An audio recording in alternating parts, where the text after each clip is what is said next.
How the Grinch Stole Christmas by Dr. Seuss. Every Who down in Whoville liked Christmas a lot. But the Grinch, who lived just north of Whoville, did not. The Grinch hated Christmas, the whole Christmas season. Now, please don't ask why. No one quite knows the reason. It could be that his head wasn't screwed on quite right. It could be, perhaps, that his shoes were too tight. But I think the most likely reason of all may have been that his heart was 2 sizes too small. But whatever the reason, his heart or his shoes, he stood there on Christmas Eve, hating the Whos, staring down from his cave with a sour, Grinchy frown at the warm lighted windows below in their town. For he knew every Who down in Whoville beneath was busy now hanging a mistletoe wreath. And they're hanging their stockings, he snarled with a sneer. Tomorrow is Christmas, it's practically here. Then he growled with his Grinch fingers nervously drumming. I must find a way to keep Christmas from coming. For tomorrow, he knew, all the Who girls and boys would wake up bright and early. They'd rush for their toys. And then, oh, the noise. Oh, the noise, noise, noise, noise. That's one thing he hated. The noise, noise, noise, noise. Then the Whos, young and old, would sit down to a feast. And they'd feast, and they'd feast, and they'd feast, feast, feast, feast. They would start on Who pudding and rare Who roast beast, which was something the Grinch couldn't stand in the least. And then they'd do something he liked least of all. Every Who down in Whoville, the tall and the small, would stand close together with Christmas bells ringing. They'd stand hand in hand, and the Whos would start singing.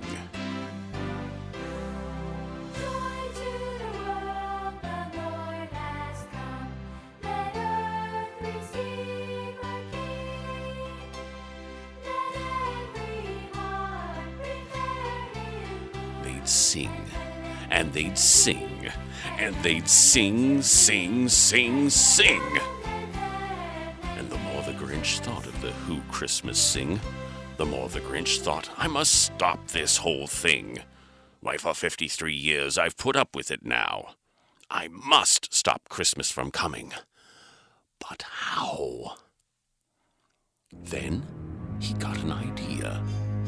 An awful idea. The Grinch got a wonderful, awful idea. I know just what to do, the Grinch laughed in his throat, and he made a quick Santa Claus hat and a coat. And he chuckled and clucked, what a great Grinchy trick! With this coat and this hat, I look just like Saint Nick. All I need is a reindeer. The Grinch looked around, but since reindeer are scarce, there was none to be found. Did that stop the old Grinch? No, the Grinch simply said, if I can't find a reindeer, I'll make one instead. So he called his dog Max, then he took some red thread, and he tied a big horn on the top of his head. Then he loaded some bags and some empty old sacks on a ramshackle sleigh, and he hitched up old Max. Then the Grinch said, giddy up! And the sleigh started down toward the homes where the Whos lay a snooze in their town. All their windows were dark, quiet snow filled the air. All the Whos were all dreaming sweet dreams without care when he came to the first house in the square. This is stop number 1, the old Grinchy Claus hissed, and he climbed to the roof, empty bags in his fist. Then he slid down the chimney, a rather tight pinch. But if Santa could do it, then so could the Grinch. He got stuck only once for a moment or two. Then he stuck his head out of the fireplace flue. where the little Who stockings all hung in a row. "These stockings," he grinned, "are the first things to go." Then he slithered and slunk with a smile most unpleasant around the whole room, and he took every present. Pop guns and bicycles, roller skates, drums, checkerboards, tricycles, popcorn, and plums. And he stuffed them in bags. Then the Grinch very nimbly stuffed all the bags one by one up the chimbley. Then he slunk to the icebox. He took the Who's feast. He took the Who pudding. He took the roast beast. He cleaned out that icebox as quick as a flash. Why, that Grinch even took their last can of Who hash. Then he stuffed all the food up the chimney with glee. "And now," grinned the Grinch, "I will stuff up the tree." And the Grinch grabbed the tree, and he started to shove, when he heard a small sound like the coo of a dove. He turned around fast, and he saw a small Who, little Cindy Lou Who was no more than 2. The Grinch had been caught by this little Who daughter, who'd got out of bed for a cold cup of water. She stared at the Grinch and said, "Santa Claus, why? Why are you taking our Christmas tree? Why?" But you know, that old Grinch was so smart and so slick. He thought up a lie, and he thought it up quick. "Why, my sweet little tot," the fake Santa Claus lied, "there's a light on this tree that won't light on one side. So I'm taking it home to my workshop, my dear. I'll fix it up there, then I'll bring it back here." And his fib fooled the child, and he patted her head, and he got her a drink, and he sent her to bed.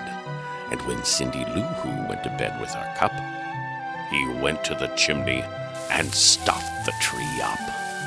Then the last thing he took was the log for their fire. Then he went up the chimney himself, the old liar. On their walls he left nothing but hooks and some wire. And the one speck of food that he left in the house was a crumb that was even too small for a mouse. Then he did the same thing to the other Who's houses, leaving crumbs much too small for the other Who's mouses.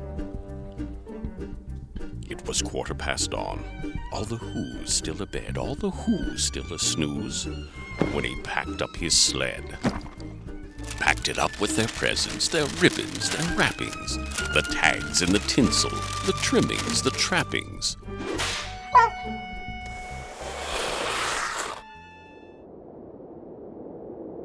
3,000 feet up the side of Mount Crumpet, he rode to the tip-top to dump it. "Pooh, pooh to the Who's," he was Grinchishly humming. "They're just finding out now that no Christmas is coming. They're just waking up, I know just what they'll do. Their mouths will hang open a minute or two.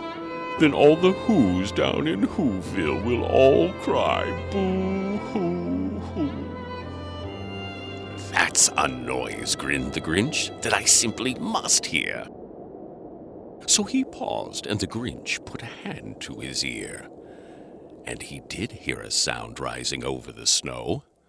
It started in low, then it started to grow. But the sound wasn't sad. Why, this sound sounded merry. It couldn't be so, but it was merry. Very. He stared down at Whoville. The Grinch popped his eyes. Then he shook. What he saw was a shocking surprise. Every Who down in Whoville, the tall and the small, was singing without any presents at all. He hadn't stopped Christmas from coming. It came. Somehow or another, it came just the same. And the Grinch, with his Grinch feet ice cold in the snow, stood puzzling and puzzling. How could it be so? It came without ribbons. It came without tags. It came without packages, boxes, or bags. And he puzzled 3 hours till his puzzler was sore. Then the Grinch thought of something he hadn't before. Maybe Christmas, he thought, doesn't come from a store. Maybe Christmas, perhaps, means a little bit more. And what happened then? Well, in Whoville, they say that the Grinch's small heart grew 3 sizes that day.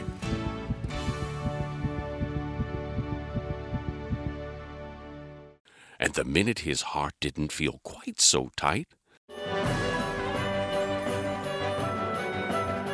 he whizzed with his load through the bright morning light.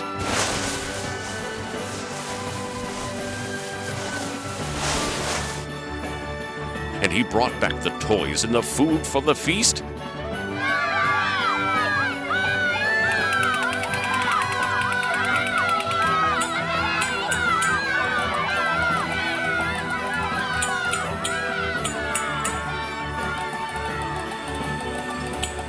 And he himself, the Grinch, carved the roast beast.